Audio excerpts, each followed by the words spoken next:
Maqsadashlar, bugungi hikoyamiz Kallak Altun. O'tgan zamonda Lingilchaqa yasaydigan Akulka o'tgan ekan.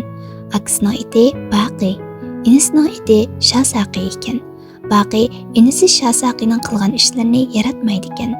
Shasaqi barliq hunarini ishlatib, isil toshdan ko'z o'yib, bak muqamlashtirib bir dona egar yasabdi. Baqi umri kelib bundaq egarni yasab boqmagan ekan. U inisining bu ustaligiga ichtarlik qilib, uni amdilib putgan egarini o'g'rilab ko'ydirib o'tibdi.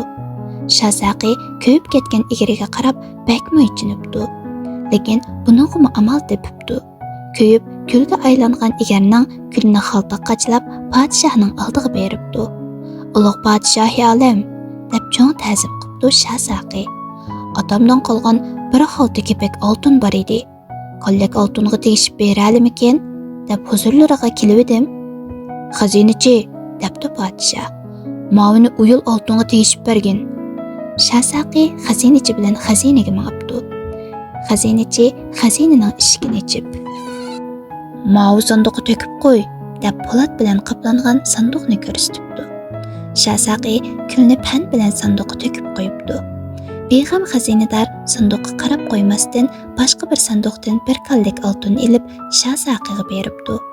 Shasaqi oltinni xaltaga solmay badar uyga qarab mangibdi. Enisining bir xalta oltin ekelganligini ko'rgan Baqi ahvolni so'rab bilibdi. Andan uni bir dona egar yasab ko'ydiribdi.